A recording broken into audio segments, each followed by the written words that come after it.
Thank you, sir. Good evening, ladies and gentlemen. I would like शुक्रगुजार हूँ आज का दिन इतना अच्छा मौका मिले मेरे को.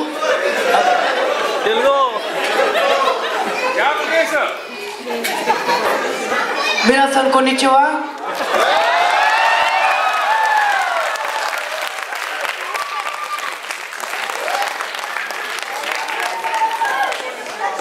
నా తెలుగు ప్రజలందరికీ ఆ భారత మాత మిమ్మల్ని అందరినీ అడిగినట్టు చెప్పండి. ఈరోజు నా ఉగాది, ఈరోజు నా సంవత్సర శుభాకాంక్షలు మీ అందరికీ మనస్ఫూర్తిగా తెలియజేస్తున్నా. లాగా నేను చిన్న టెన్షన్ పడ్డా, ఎందుకంటే సార్ పిలుస్తున్నారు, ఆవిడ బొకే ఇచ్చారు, రండి సార్ మాట్లాడి మైక్ పెడతారేమో. ఆల్రెడీ మైక్ పెట్టారు, ఎందుకంటే ఇక్కడికి వస్తే నేను హైట్ మరీ ఎక్కువ కదా కనబడు, ఎలా మాట్లాడాలి ఏం చేయాలి చాలా టెన్షన్ పడిపోయారు. బట్ అక్కడే ఓకే సార్ మాట్లాడి పర్లేదు అన్నారు. ఆ అవకాశం ఇచ్చినందుకు మరి థ్యాంక్స్ సార్, చాలా థ్యాంక్స్. ఎక్కడెక్కడెక్కడ కూర్చున్నాం, దగ్గర రండి, ముందుకు వచ్చి మనందరం దగ్గరగా పక్క పక్కన కూర్చుందాం. అందరం తెలుగు వాళ్ళందరం ఒకే దగ్గర కూర్చుందాం. ఇండియా నుంచి బయలుదేరినప్పుడు చెప్పా, ఫస్ట్ టైం జపాన్ వెళ్తున్నా అమ్మా, జపాన్కి వెళ్తున్నా అని భారత మాతకు చెప్పా, మన భూమికి చెప్పా, మన తెలుగు వాళ్ళందరినీ అడిగానని, నా మట్టి వాసనను మర్చిపోవద్దని చెప్పి బిడ్డ అని చెప్పింది ఆ భారత మాత, ఆ తెలుగు.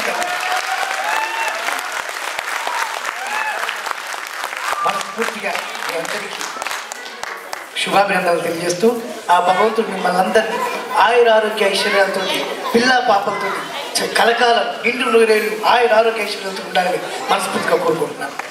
నెక్స్ట్ దిగ్గానే ఫ్లైట్ దిగ్గానే బయట మన వాళ్ళు వెయిట్ చేస్తున్నారు. అప్పటికే దిగి 2.5 hours అయిపోయింది. ఎలా జరిగిందండి ప్రయాణం? బాగా జరిగిందా? మన వాళ్ళు రాగా దానికి ఆన్సర్ ఏం చెప్పాలి? జనరల్గా చెప్పండి సార్. మీరైతే ఏం చెప్తారు? ఎలా జరిగింది సార్ ప్రయాణం అంటే ఏం చెప్తామండి? ఎయిర్ హోస్టెస్ బాగాలేదు అని చెప్తాడు. అది కాదు, నేను చాలా ట్రై చేశా. ఆ ఇండియా నుంచి బయలుదేరిన దగ్గర నుంచి ఒకటే థాయ్ ఎయిర్వేస్ మాకు ఇచ్చింది. అక్కడ నుంచి బ్యాంకాక్ నుంచి మళ్ళీ జపాన్, టోక్యో. అదేం మాట్లాడుతుందో నాకు తెలియదు, నేనేం మాట్లాడుతున్నా దానికి తెలియదు. అది మాట్లాడుతూనే ఉంటుంది, నేను సైలెంట్. ఇలా అంటే మందు తీసుకొస్తుంది, ఇలా అంటే ఇంకేదో తీసుకొస్తుంది. వాటర్ అనడానికి గంటన్నర కష్టపడాల్సి వస్తుంది. ఇంకెలా జరిగిందండి ప్రయాణం? దిగ్గాని అడుగుతే ఎయిర్పోర్ట్లో నేనేం చెప్పాలి? ఇంతమంది అక్కడ చెప్పి నేను అలాంటి కాదండి, అలాంటిది కాదండి. నేను ఇంకోటి వచ్చేస్తుంది సేమ్. అందరూ వాళ్ళ ఫ్యామిలీ మొత్తం దాంట్లో పనిచేస్తున్నట్టు. అమ్మట్లే ఉంది, బిడ్డట్లే ఉంది, వాళ్ళ మామట్లే ఉంది, వాళ్ళ తాత, అందరూ ఫ్యామిలీ మొత్తం ఓకే. చిన్న చిన్న కళ్ళు వేసుకొని అది అమ్మ వచ్చిందా, అక్క వచ్చిందా, చెల్లి వచ్చిందా నాకు తెలియదు. మా అందరూ ఒకటే. అక్కడ మధ్య కొంచెం ఒకటి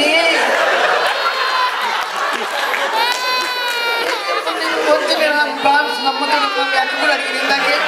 కాదు ఒక చెల్లె అని అది చెప్పడం. ఈ టైపులో మా జీవితం అంతా ఇక ఒకటే డిసైడ్ అయిపోయి మార్నింగ్ midnight 2 o'clock అక్కడ ఇండియాలో ఎక్కితే ఇక్కడ ఈవినింగ్ 5 o'clock దిగి రూమ్కి వచ్చి బ్రష్ చేసుకొని తెల్లన్నం తిన్నవయ్యా. అప్పటిదాకా మంచినీళ్ళు ముట్టలేదు. అంత బాగా జరిగింది ప్రయాణం. Thank you very much. చక్కగా తీసుకొచ్చారు. ఇక్కడ నుంచి తెలుగు వాళ్ళు ఎవరైనా ఇండియా నుంచి జపాన్ వస్తుంటే వాళ్ళకి వేయాల్సిన ప్రికాషన్స్ అన్నీ ఇచ్చి పంపిస్తాను. నేను చాలా ఇబ్బందులు పడాల్సి.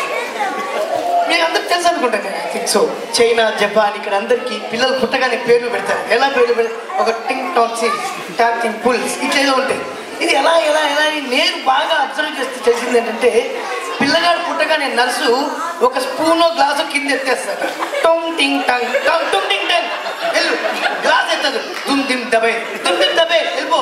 అంటే పిల్లల పేరు వాళ్ళే పెట్టేస్తారు. నర్సులు వీళ్ళు ఏ గిన్నో గ్లాసు స్పూనో ఎత్తేస్తారు. ఎత్తేసి ఆ పేరు వీళ్ళకి పెట్టేసి పంపిస్తుంటారు. చిన్న టొంగ్ టంగ్ టొంగ్ టంగ్ టంగ్ టొంగ్ టంగ్ టింగ్ వెళ్ళిపో అంతే. ఏదో ఒకటి ఎత్తేయడం పేరు పెట్టాడు. అలా ఆ సంస్కారం ఎంత బాగుంటుంది చూడండి. వాళ్ళకి ఇష్టం. మనలాగా పేరేం పేరు, నక్షత్రం ఏంటి, ఎన్ని గంటలు పుట్టిండు, ఎన్ని నిమిషాలు పుట్టిండు, ఇవేవి అవసరం లేదు. ప్రశాంతంగా ఉంటుంది వాళ్ళ ఫ్యామిలీస్ వాళ్ళంతా. ఆ పేర్లు పెట్టడం చాలా ఇంపార్టెంట్. లేకుంటే ఎవరిని గుర్తుపట్టలేదు. నేను ఇందాక చెప్పినట్టు. ఎనీహో, హౌ ఎలా ఉంది? బాగుందా? జపాన్ ఎలా ఉంది? జపాన్ లైఫ్ ఎలా ఉంది? చాలా బాగుంది. జపాన్ రాగానే మీరు ఫస్ట్ కొన్నది వస్తువు ఏంటి? నేను చెప్పనా మీరు చెప్తారు. ఇండియా నుంచి జపాన్ రాగానే మీరు ఫస్ట్ కొన్న వస్తువు మగ్.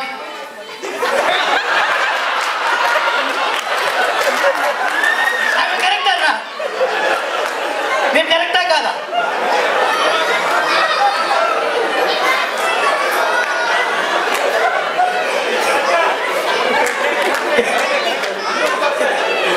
ఎందుకంటే వరల్డ్లో నేను చాలా ప్లేసెస్ తిరిగి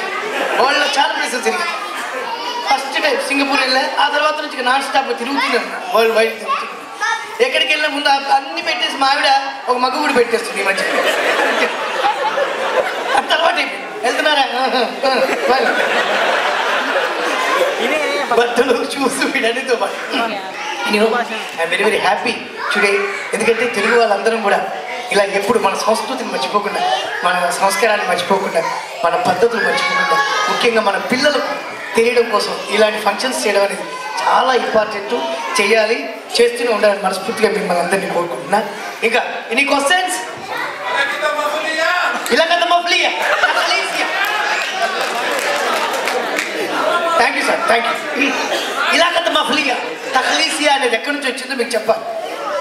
దుబాయ్. నేను దుబాయ్ ఎయిర్పోర్ట్లో మేము అందరం నిలబడ్డాం. వరుసగా వీసా స్టాంపింగ్ అవుతుంది. చూస్తున్నాడు, పంపిస్తున్నాడు ఒక్కొక్కరు, కొంతమందిని ఆపేస్తున్నాడు. ఇలా లైన్లో నిలబెడుతున్నాం, వెళ్తున్నాం అందరూ. ఒక రావు, ఒక సత్యనారాయణ, ఒక రాజు, ఇట్లా అందరూ లైన్లో నిలబడ్డాం. వాడు అడుగుతున్నాడంటే వీసా స్టాంపింగ్. ఇలా కదమ్మా ఇలా కదమ్మా. మనోడు తెలుగు, నో హైదరాబాద్ ఇలా కదమ్మా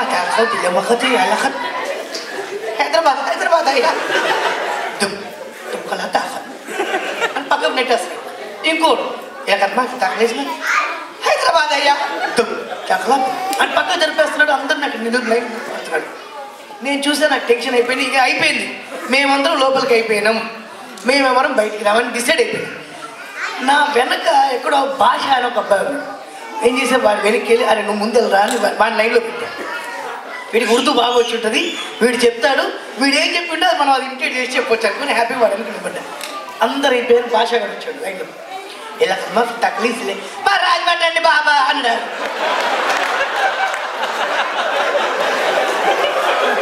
అందరికి మామూలుగా వచ్చి వీడికి మాత్రం అన్నాడు. అంటే జీవితాంతం లోపల అన్నాడు. తప్పదు, లైన్లో లాస్ట్ నేనేమన్నా నేనే ఏదైతే అయితే లేకుంటే పాలు ఇస్తాడు లేకుండా లేదు డిసైడ్ అయిపోయింది. లోపలికి కూడా మాత్రం గ్యారంటీ పోకుండా ఒక ట్రైల్ చేద్దాం అనుకుని వెళ్ళాను.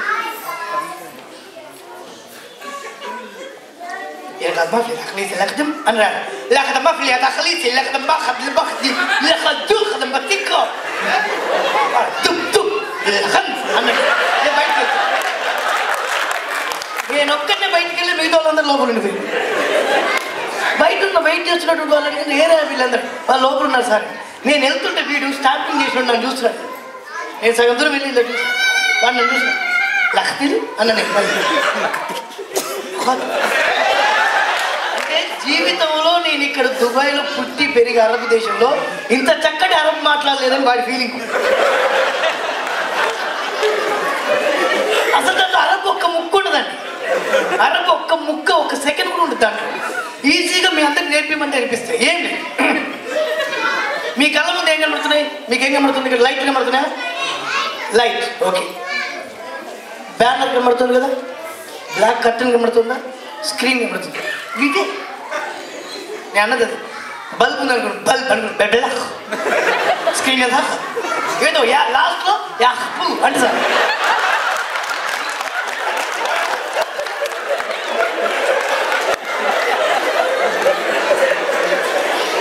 బ్లాక్ కర్టన్ యాకతం ఎక్స్ప్రెషన్ మాత్రం వేరే ఉంటాయి.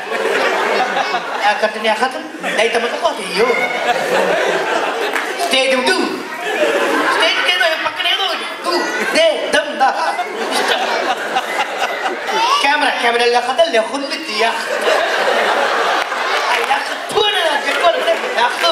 అంటే స్టైల్ కదా.